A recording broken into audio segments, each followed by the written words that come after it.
Now, before we continue any further, let's listen to President Chakwera's speech. Fellow Malawians, 2 nights ago, the Malawi Electoral Commission announced the validated results of the presidential election from 11 councils, bringing their total to 24, with only the results of 12 councils remaining. From those official results, it was clear that my main rival, His Excellency Professor Arthur Peter Mutharika of the Democratic Progressive Party, had already secured an insurmountable lead and is the presumptive winner of the presidential election. For this reason, a moment ago, I called Professor Mutharika directly to congratulate him on his historic victory and to wish him well in his upcoming tenure as the 7th President of the Republic of Malawi. I have done this because I accept the results of the presidential election that the Malawi Electoral Commission has already validated and released, just as I will accept the final result that the Commission is scheduled to announce at 2 p.m. I know that to many of you who supported my campaign for re-election, this outcome is disappointing. But I want you to know that I will forever be grateful for your trust in me and for your support of my candidates. I also know that to the majority of you who voted, this outcome is a reflection of your collective will to have a change of government. And so it is only right that I concede defeat out of respect for your will as citizens and out of respect for the Constitution. But regardless of whether or not you voted, and regardless of how you voted, if you are a Malawian citizen anywhere in the world, I want to thank you for conducting yourself throughout this election in a peaceful, orderly, and lawful manner. Most importantly, I want to thank the Lord God Almighty and all of you for the incredible privilege you gave me for the past 5 years to serve as your 6th president.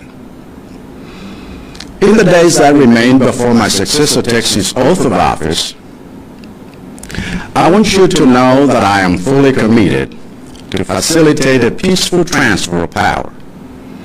I have already instructed my team to begin preparations to render the incoming administration any support needed to ensure a seamless process that safeguards our nation's peace, order, institutions, public services, and constitutionalism.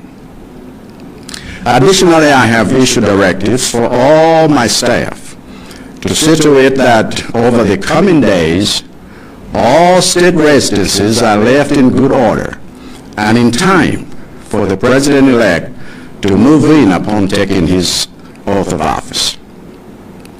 Let me also thank the Malawi Electoral Commission for the meticulous and outstanding job it has done to ensure that this entire electoral process is peaceful and transparent. Worthy of special mention and praise in this regard is the MEC Chair, Justice Annabelle Mtalimanje, whose cool head and steady hands have ably steered this long and complex process in a manner that is commendable and admirable. But I know that to run an election as well as she has requires an ecosystem of supportive commissioners, electoral staff, and stakeholders. So as President, I want to thank all of you for the role you have played to make these general elections a success and to make Malawi's democracy a shining example for the whole world. Allow me to say one more thing about the Malawi Electoral Commission's work before I conclude. In my understanding, the Commission has two responsibilities. The first is to determine and announce a result which is a credible reflection of the will of the majority of Malawians, a task I believe the Commission has executed with flying colors. But the second responsibility, which is yet to be done, is to identify any electoral irregularities that have happened in the electoral process and ensure that they are addressed fully and transparently. And those responsible for those violations of the law are held to account. So far, various political parties, including my own, have brought to the attention of MEC a number of such irregularities. But crucially, the Commission itself announced that it also identified anomalies in the results of a number of districts, resulting in a decision to quarantine those results until further notice. The anomalies do not necessarily mean that the election result projected Professor Mutharika as the winner is not credible or a reflection of the will of the people. Even in sports, the occurrence of foul play does not mean the final score is not a true reflection of the game. What these irregularities mean is that the Electoral Commission, as a referee, has a duty under the law to provide a full and transparent account of the irregularities, a full and transparent account of how they happened, a full and transparent account of how they have been resolved, and a full and transparent account of how those who committed fouls will be held accountable.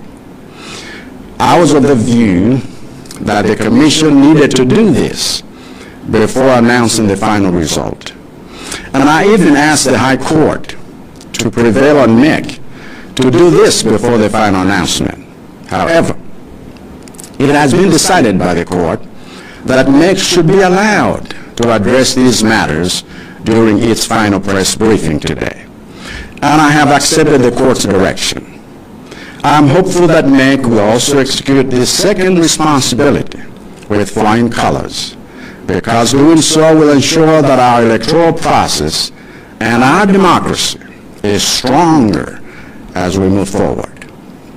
Going forward, I call on all of you to render our incoming president the same kind of collective support that you have given to the Malawi Electoral Commission during this process.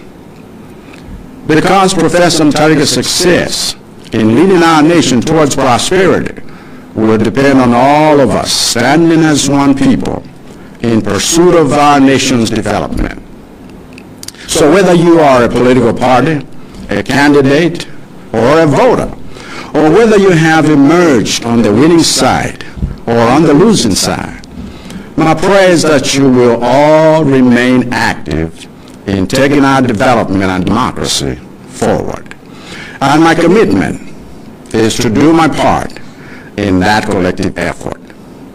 To the members of my party, I will be giving further direction in the near future about how we will transition from my leadership in the months to come so that we can rebuild our platform for success in the future. But I believe that what matters now is for all of us as Malawians to work together as one nation to make Malawi better, because that's how we will be winners, all of us, in the end. God bless you all, and God bless Malawi. This concession isn't born in a vacuum. It's the bitter fruit of 5 years of squandered hope. Chakwera rode in on a white horse, vowing to torch corruption's nests and resurrect an economy gasping under 27% inflation, foreign currency droughts and fuel queues snaking like pythons through Blantyre's markets. Remember Cyclone Freddy in March 2023? That monster storm, the deadliest in African history, drowned 500 souls, flattened villages from Nsanje to Nkata Bay, and left 1 million homeless. Aid poured in, $100 million pledged globally, trucks of maize from the World Food Programme. But where did it go? Vanished into the ether of ghost contracts and ministerial pockets, say Transparency International's watchdogs. Power cuts, those endless blackouts dubbed load shedding, turned nights into ink blots, crippling factories in Kanengo industrial parks and leaving surgeons operating by candlelight in Queen Elizabeth Central Hospital. Youth unemployment, a ticking bomb at 22% per World Bank stats, birthing a generation of graduates hawking airtime on Zomba's streets instead of building the nation. Food prices tripled, kwacha devalued by 50%, Forex reserves dipped to cover just 3 weeks' imports. Chakwera's anti-graft crusade, selective at best. Big fish like his own ministers swam free while small fry fried. No wonder voters, from the tobacco farmers of Kasungu to the fishermen of Lake Malawi, roared enough at the ballot box. Mutharika, for all his 2014 to 2020 baggage of cronyism whispers, he denies it, pointing to lowered inflation and electrified townships. Pitched nostalgia wrapped in pragmatism. I've done it before. I'll stabilise it again. And they bought it, hook, line and sinker. Now zoom out to the continent, where this Malawian masterclass in maturity hits like a sledgehammer to the solar plexus. Africa, land of the eternal presidents, where defeat is a dirty word scrawled in tear gas and bullet casings. How does Chakwera's bow dare you? Kenya, 2007. Why Kibaki's win over Raila Odinga ignited ethnic infernos, torching 1,300 lives and displacing 600,000 in a frenzy of machetes and Molotovs. The ghost still haunts Nairobi's slums. Fast forward to 2022, William Ruto's razor-thin squeak over Odinga again? Protests crushed, 50 dead, economy in freefall. Zimbabwe, 2018, Emerson Mnangagwa's landslide after toppling Mugabe. Soldiers mowed down 12 unarmed Kokotha protesters in Harare, with opposition leader Nelson Chamisa crying theft to deaf international ears. Today, 2023's polls, same script, higher body count. Uganda's Yoweri Museveni, 79 and counting 39 years in the saddle. He wins 59% in 2021, but only after jailing Bobby Wine, blacking out Bobby Net, and unleashing security goons on Kampala's youth. Ethiopia's Abiy Ahmed, Nobel laureate turned warlord. His 2021 election in Tigray's ashes, boycotted, rigged, and now fueling a civil war that's gulped 600,000 lives. South Africa's Jacob Zuma, 2017, ousted by his own ANC for state capture, but his 2021 jail stint sparked July riots killing 350, scarring Durban's docks. Even in West Africa, Ivory Coast's Alassane Ouattara snubs term limits in 2020, birthing Abidjan clashes that felled 85. Nigeria's 2023, Bola Tinubu's victory over Peter Obi unleashes NSAR's 2.0 vibes, with Lagos aflame. Yet, for all its shine, this tale whispers a darker truth. Malawi's voters didn't just pick Mutharika, they rejected Chakwera wholesale. His tonte's dream curdled into a national hangover. Inflation didn't just soar, it ravaged. Maize meal, the staple, jumped 40% in 2024 alone, per FAO reports, starving families in Chitipa's hills. Fuel riots in 2023. Police baton-charged queues in Limba, but the pumps stayed dry. Climate change, that uninvited guest, amplified the misery. Droughts parched the Shire Valley's cotton fields, while floods swallowed Dedza's maize. And corruption? A 2024 Afrobarometer survey pegged 65% of Malawians believing graft worsened under Chakwera, up from 52% in 2020. His running mate, Vitumbiko Mumba, a technocrat leapfrogging party norms, couldn't staunch the bleed. Mutharika's pitch? Experience over experiment. At 85, Yale-honed and silver-tongued, he evoked roads built, schools lit, inflation tamed to single digits. Sure, critics dredge up his era's favouritism, contracts to kin, say the whispers, but voters weighed the devil they knew against the one that scorched their pockets. As dawn breaks over Lake Malawi's shimmering expanse, Mutharika prepares his return. Sworn in by October, he'll inherit a treasury on life support, 21.6 million souls betting on his encore. But history's a stern teacher. Deliver stability, or join Chakwera in the footnotes. For Pan-Africanists like me, forged in the fires of Garvey's Back to Africa clarion and Lumumba's defiant cry, this Malawian moment is manna. It's proof the continent can pivot from palaces of privilege to polling stations of power. No more Musevenis masquerading as messiahs, no more Abiy's authoritarian amnesias. From the Sahel's sands to the Zambezi's roar, let leaders heed. Serve the soil that feeds you, or the people will sow your downfall. Chakwera's concession isn't defeat, it's a declaration. Africa, the throne is rented, not owned. Time to pay up or pack up. In the words of our forebears, Uhuru Nawatu, freedom for the people, Malawi leads, who follows? Chifukwa President Mutharika kuti apambane potsogolera dziko lathu kuti tipite kukhala dziko lopambana zidalire tonse kuyima nawo limodzi pomaona kuti chitukuko cha dziko lathu chipita mtsogolo motani. Ndiye kaya ndinu wachipani chakuti kaya mwina mnayima nawo pamasankho amenewa kapena inu mnango kavota kapena mwaona kuti mbali yanu yawina kapena mbali yanu yaluza, pemphero langa lakuti tonse tikhala ndi chidwi chomachita nawo zinthu zimene zithandizire chitukuko cha dziko lathu komanso demokrasi ya dziko lathu. Ndipo kudzipereka kwanga nkwakuti ine ndidzachita gawo lofunikira kuti tonse mumodzi wathu tikhoza kuchita zimenezi. Kwa inu amene muli mamembala a Malawi Congress Party, ndifuna ndipereke maganizo anga posera apa kuti kodi titani tsopano potsimikizira za utsogoleri komanso ndi zochitika kuti timange bwanji chipani chathu ndi kukonzekera chipambano kutsogoloko.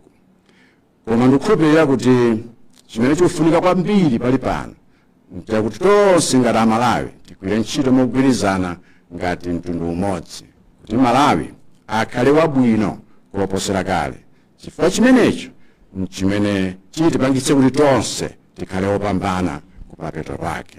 Ambuye akudalitseni nonse, Mulungu adalitsenso Malawi.